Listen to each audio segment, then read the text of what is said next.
avec qui je suis, on n'a pas dormi dehors jusqu'à hier soir, lorsque l'hôtel a décidé de mettre fin à notre contrat. Et finalement, vous avez dormi où? Nous sommes rendus directement à l'aéroport où nous avons attendu jusqu'au petit matin qu'ils sont là. Ça voulait dire que vous avez dormi, vous aussi à l'aéroport? Nous, on n'a pas dormi, peut-être on a veillé. Vous avez veillé à l'aéroport. Voilà. Et vous aussi, vous êtes fâché, comme les joueurs. Bon, honnêtement, tout ce qui s'est passé mérite peut-être pas. Mais nous, on va peut-être aller au-delà, voir l'essentiel, parce que tous ces supporters qui sont là, c'est pour le Togo. Et maintenant, la compétition dans son ensemble? Dans son ensemble, le Togo a bien participé à cette compétition. On aurait pu aller même à demi-finale, pour la finale. Mais disons que nous avons manqué un peu de chance en quart de finale et on n'a pas pu passer devant le Burkina Faso. On est arrivé sans nos bagages, alors qu'il y a certains qui veulent partir ce soir pour la France, pour les États-Unis, etc. Et naturellement, ça pose tout le programme. Vous savez, quand on était arrivé, tout le monde était vraiment... on ne pouvait pas, si je veux comprendre, il y avait au moins 170 personnes à l'aéroport hier. Maintenant, l'appareil qui était arrivé ne prenait en compte que au moins 150 personnes. Mais qui laissait, qui prendre. Je pense que c'est le dilemme qui a été posé aux responsables, aux organisateurs. Ils n'ont pas su poser les meilleures questions, c'est-à-dire qui sont prioritaires et comment faire pour évacuer ces priorités d'abord avant de s'occuper du reste. Donc on a préféré peut-être envoyer les humains d'abord et les sacs après. Bon, par rapport à ce qu'on m'a dit tout à l'heure, les sacs doivent arriver cette nuit. Cette nuit, convoyé par le conseil du ministre des Sports, M. Abbas, qui va arriver ce soir avec tous nos bagages.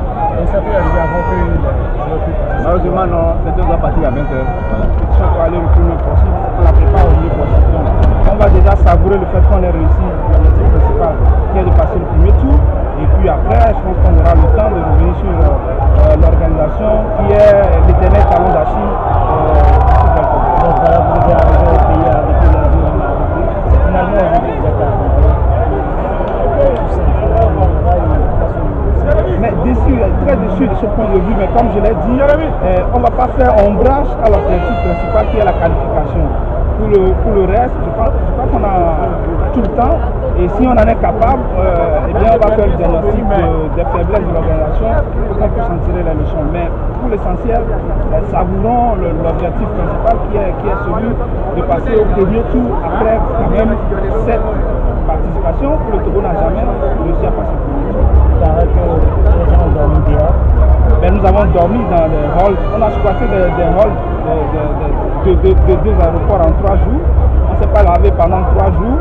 Mais pour moi, en tant que journaliste, je pense que c'est pas. Mais quand sortent des joueurs de leur hôtel, c'est là où c'est très grave. À partir du moment où nous sommes des journalistes, nous sommes censés pouvoir travailler dans n'importe quelle condition. Toujours l'impact acédique. Parce que la compagnie, qu'on avait prise, devrait arriver 48 heures après, c'est-à-dire le mardi. Mais elle n'est pas arrivée. On a dû prendre celle-ci, qui est sud africaine, mais qui prend le de 170 à 865. Donc 5 sont restés qui viendront aujourd'hui et certains bagages aussi sont restés qui viendront également. Alors on s'attendait que les joueurs reviennent avec le sourire, c'est plutôt le contraire qu'on a remarqué. Dites-nous à quoi cela a été dû. Sinon, sur le plan technique et choses importantes, nous sommes revenus avec un sourire très éclatant, mais depuis 41 ans, on a pu passer des désordres. On a fait les quarts de finale. Tout simplement, ils ont l'air vacances, surtout les équipements sportifs qui sont restés et qui doivent arriver, comme je vous le disais, demain. C'est pourquoi vous n'avez pas vu les sourires. On a prévu même à nous faire une caravane autour de la ville et la chute sera au palais de Congrès. Tout est à tout à côté, c'est pas grave. Alors sur le plan de la compétition, comment est-ce que vous avez trouvé la prestation des éperviers? Oui, bon, au départ, y compris la population togolaise, avait dit que nous sommes dans le groupe de la mort. Mais finalement, nous avons été 10e de ce groupe.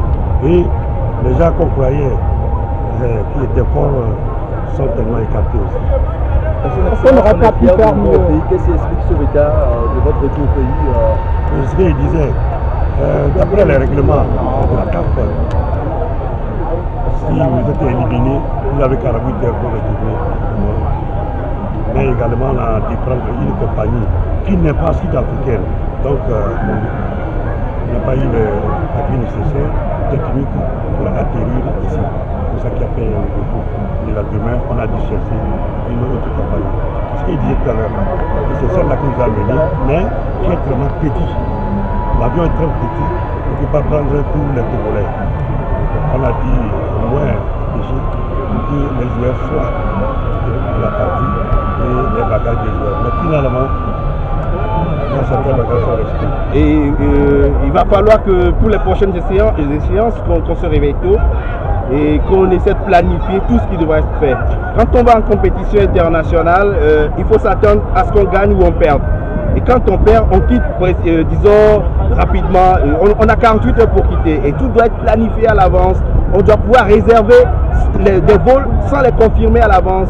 Le Togo devait jouer en quart de finale. On devait, avant même ces quarts de finale, réserver les vols sans forcément les confirmer. Et si on se qualifie pour les demi-finales, on reconduit la réservation. Et tel n'a pas été le cas. C'est ce qui a fait que ça a flotté un peu. Bon, c'est vrai que le Togo retourne à la CAN. On va tirer les enseignements de ce qui s'est passé en Afrique du Sud pour que lors des prochaines compétitions, qu'on puisse avoir une bonne organisation, surtout qu'on essaie d'approcher toutes les compétences. On a pas mal de compétences au Togo, moi je le dis, mais malheureusement ce que j'ai constaté, on n'a pas associé toutes ces compétences. C'est peut-être pourquoi il y a eu ces flottements. On a des gens qui sont spécialisés dans l'aviation au Togo, on pouvait les mettre à contribution, mais on s'est rendu compte qu'il y avait des gens qui géraient des choses qui n'étaient pas forcément des spécialistes dans le domaine. Donc c'est ce qui a fait que ça a flotté.